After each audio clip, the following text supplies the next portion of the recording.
Bravo, vous êtes sur Internet. Et sur Internet, il y a 101 choses à faire. Apprendre plein de choses comme de nouvelles langues, même si avec l'IA, ça servira peut-être bientôt à rien si vous avez vu mes dernières vidéos. Dire son avis politique sur Twitter car on pense que c'est une bonne idée. Ou encore se divertir à coups de vidéos de chats rigolos. Sauf qu'avant d'avoir seulement 5 sites sur lesquels on se balade grand maximum, ces fameux réseaux sociaux là, on se baladait de site web en site web, en espérant trouver la nouvelle pépite de la toile. Et des sites ultra populaires, il y en a eu des tas par le passé qui aujourd'hui sont soit dans l'ombre d'eux-mêmes, soit ont complètement disparu. Genre vous vous rappelez du zap de spion? Allez, on prend un peu de popcorn, on se met sous un plaid bien chaud et on va parler des sites qui ont bercé notre enfance et qui ont façonné le web d'aujourd'hui. Salut, c'est Léo, la chaîne Techmaker, et aujourd'hui parlons du web qui était présent avant qu'Elon Musk rachète Twitter. Donc ouais, on va voir assez large. Avec cette vidéo, je vais possiblement vous donner l'envie de créer votre propre site web, et autant qu'il soit dans le futur celui-là. C'est pourquoi Yonos sponsorise cette vidéo avec leur solution pour vous accompagner dans votre aventure numérique. Yonos propose tout un tas d'outils différents, des noms de domaine, des hébergements web ou encore des serveurs virtuels. Ils sont fiables et sécurisés et mettent un point d'honneur à vous proposer un service sur mesure, tout en vous assistant via un conseiller personnel. Et nous, ce qui va nous intéresser ici, c'est leur solution pour créer votre site web grâce à l'intelligence artificielle. Et là, on va utiliser les dernières technologies à leur maximum pour vous aider à générer votre site en un temps record. Vous voulez par exemple lancer votre site sur la cuisine? Eh bien, vous pouvez générer vos textes via IA, vos catégories via IA et même vos images via IA. Car de lui demander ce que vous voulez comme illustration et Yonos s'occupera de tout pour vous proposer un large choix d'images pour ainsi vous laisser le choix. Devenez donc beaucoup plus efficace grâce à ces outils dernier cri sans avoir besoin de quelque programmation que ce soit. Tout sera géré comme l'adaptation mobile ou le référencement de vos pages. Créer un site n'est plus du tout réservé à des gens experts dans le domaine, car n'importe qui peut créer le sien et être guidé pas à pas pour ainsi créer son site à soi parfait. Avec le lien en description, retrouvez tous les services proposés par Yonos et montez votre propre site web à partir d'1 € par mois avec nom de domaine inclus. Ce serait dommage de pas profiter de tout ça si vous avez une idée de site ou de business à lancer, parce que c'est le moment parfait. Et qui sait, peut-être que vous serez aussi populaire qu'ont pu l'être les sites dont on va parler tout de suite, les sites de jeux flash.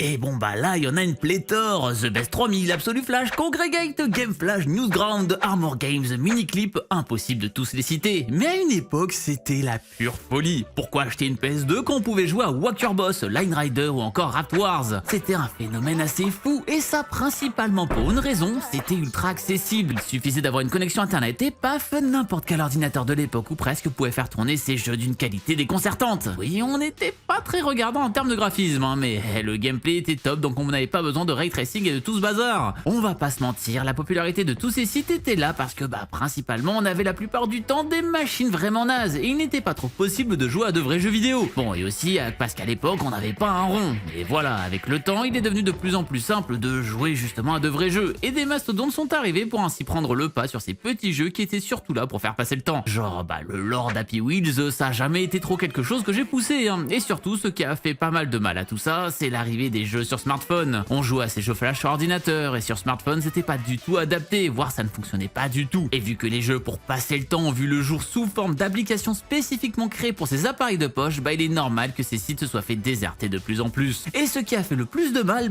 c'est la technologie elle-même. En effet, Flash c'est Adobe, et le truc c'est que la techno est complètement dépréciée. Elle était certes ultra puissante, mais aussi bourrée de failles, et Adobe n'a pas eu d'autre choix de s'en séparer, en la rendant de moins en moins fonctionnelle et en la détruisant complètement le 31 décembre 2020. J'ai fait une vidéo super détaillée sur Flash si ça vous intéresse d'ailleurs, je vous la mets en fiche en haut à droite. Spion.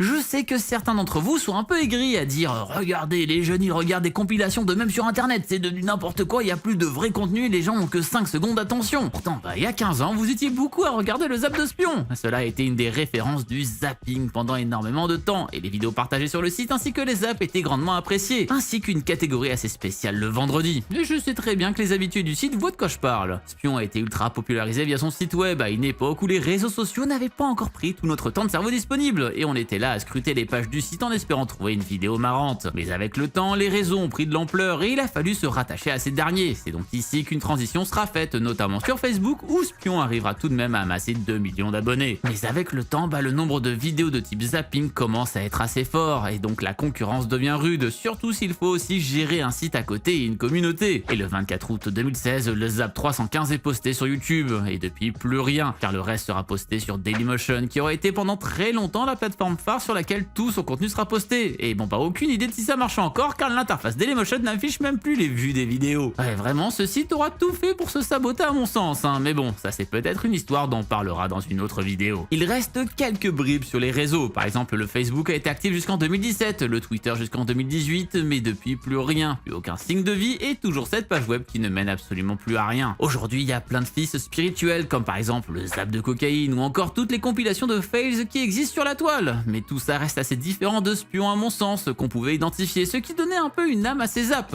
Oui, peut-être que la nostalgie doit parler un peu. Ce genre de site tiers avec des blagues et autres trucs à partager ont pour la plupart migré sur Facebook maintenant. Parfois le site existe encore comme c'est le cas pour Topito, mais est devenu assez secondaire car le flux principal se trouve sur le réseau du Zuck.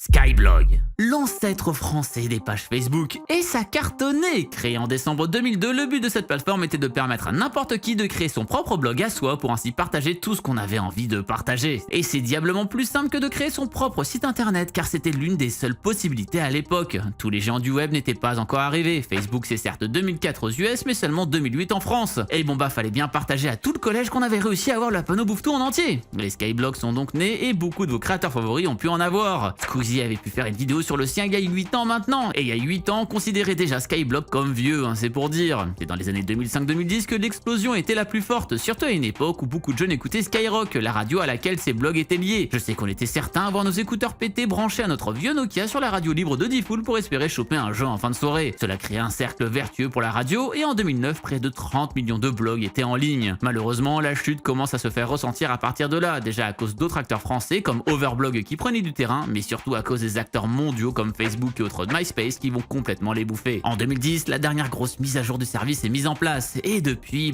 plus grand chose, sauf 13 ans plus tard, en 2023, où le service sort de son lent silence pour annoncer une terrible nouvelle, la fin de sa lente agonie avec sa fermeture définitive. Et le problème, c'est que pour fermer, au niveau des lois autour des données personnelles, il faut que tout disparaisse du web. Car sinon, comment on pourrait modifier quelque chose dessus après coup? Comment on pourrait récupérer nos données? Le service ne peut donc pas perdurer sur le web même sans support et doit être annihilé. Tous les blogs seront donc supprimés le 21 août 2023, donc il y a vraiment pas longtemps, et faisant d'ailleurs certains dégâts car beaucoup l'utilisaient encore pour partager leurs moments de vie ou avoir des archives. C'est le cas de ce colombophile, un passionné d'élevage et de courses de pigeons voyageurs qui partageait ses aventures depuis 15 ans tout de même là-dessus. Bon, heureusement il a été possible de télécharger les archives en amont et tout est archivé par l'INA et la Banque Nationale de France. Mais ouais, faut se dire que rien n'est éternel et qu'on n'est jamais à l'abri d'une suppression totale. Vous imaginez peut-être en 2050 perdre tous vos souvenirs qui sont sur Facebook? C'est pas un futur impossible du tout. On pensait Skyblog immortel il y a 10 ans après tout. Mega Upload.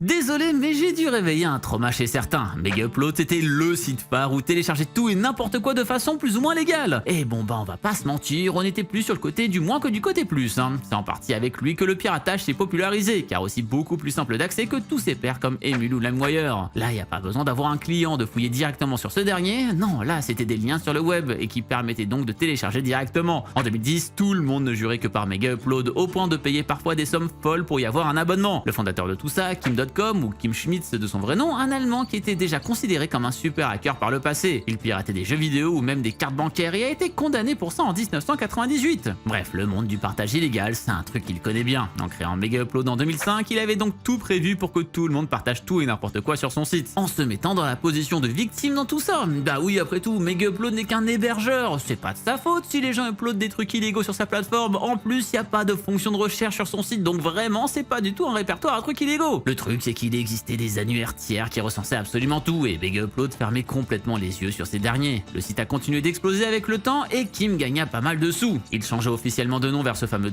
.com en 2010 et créera carrément en 2011 un son nommé Mega Upload, créé en collaboration avec tout un tas d'artistes ultra connus du milieu. Kanye West, will.i.am, Puff Daddy, Chris Brown et plein d'autres. Et bon cocasse quand le milieu de la musique est assez affecté par le téléchargement illégal, ce qui n'a pas du tout fait rire à Universal, qui a complètement bloqué la musique sur YouTube et qui a commencé à amener pas mal d'embrouilles pour le service utilisé par plus de 60 millions d'utilisateurs. Le FBI commença donc à s'en mêler et se mit à enquêter assez sévèrement sur Mega Upload et les conséquences ne tarderont pas. Le 19 janvier 2012, le FBI ferme instantanément la plateforme et inculpe Kim et 6 de ses collaborateurs pour association de malfaiteurs. Ouais, ça fait très mal. Quand on arrivait sur la page d'accueil du site, on pouvait y voir 3 logos assez énervés à la place de l'hébergeur habituel et ça avait fait les gros titres à l'époque. Enfin, la victoire de la justice contre le téléchargement illégal, qui n'existe plus du tout aujourd'hui grâce à à ça évidemment. Cette histoire a aussi tapé tous ceux qui hébergeaient des fichiers légalement sur la plateforme, car existait aussi. Pire, ça tape encore plus sur ceux qui payaient un abonnement, car oui, Mega Upload se faisait pas mal de sous sur les abonnements, que ce soit de manière récurrente ou même un abonnement permanent à 200 $.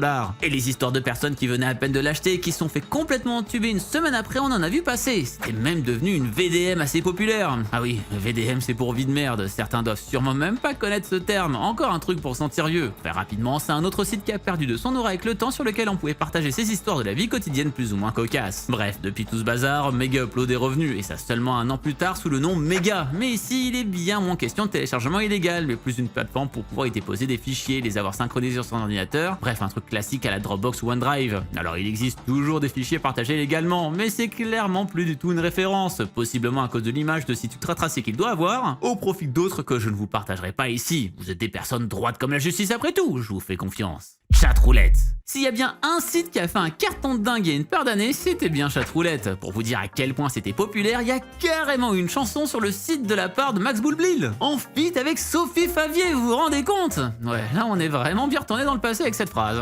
D'ailleurs, j'ai voulu vérifier ses musiques les plus populaires, y a pas à dire, on avait déjà une certaine esthétique du clic sur YouTube par le passé. Chatroulette, c'est quoi alors? Eh bien, c'est une plateforme de rencontre vidéo sur laquelle il est possible de partager avec n'importe qui à travers le globe et de se voir, et ça avec des personnes de tout âge, de tout horizon et sans aucune retenue. Et Chatroulette nous a bien appris une chose sur le monde internet, bah faut absolument pas laisser les gens de la toile sans aucune retenue, sinon ils font très rapidement n'importe quoi. D'ailleurs, le site a été créé par le russe André Tarnowski à l'âge de 17 ans. Et alors, bah il en a rien à carrer de dire qu'il est parti sur Omegle, un site de chat textuel, a piqué l'idée, a ajouté la webcam et voilà. En termes de franchise, c'est pas mal. Il dit qu'il a créé ça à l'arrache en 2 semaines, l'a montré à quelques-uns de ses potes et bam, ça a explosé. Jusqu'à 1 million d'utilisateurs par jour. Et vraiment, on sent que ça le dépasse complètement sur ses premières interviews. Et c'est un peu ça le truc, c'est que ça le dépasse et donc les gens font tout et n'importe quoi. Il y en a qui sont créatifs en faisant des musiques en impro avec ceux qui voient, des trucs plus farfelus à coups de costume, et bah des gens qui se foutent à poil, bah oui évidemment, quoi d'autre voyons. Et bon bah c'est assez tendu quand on a Roger 50 ans qui fait ça et que de l'autre côté c'est Samantha 13 ans. Bon, la modération à cette époque c'était vraiment pas ça, et les sanctions n'existaient pas non plus, donc la plupart se disaient boirf, l'autre con il est à l'autre bout du monde, pourquoi j'en aurais quelque chose à carrer. Et bon bah même aujourd'hui André dit aux gens que s'ils sont bannis car ils ont montré leur partie génitale, bah ils peuvent utiliser un proxy et revenir. Quand le créateur du site internet lui-même dit ça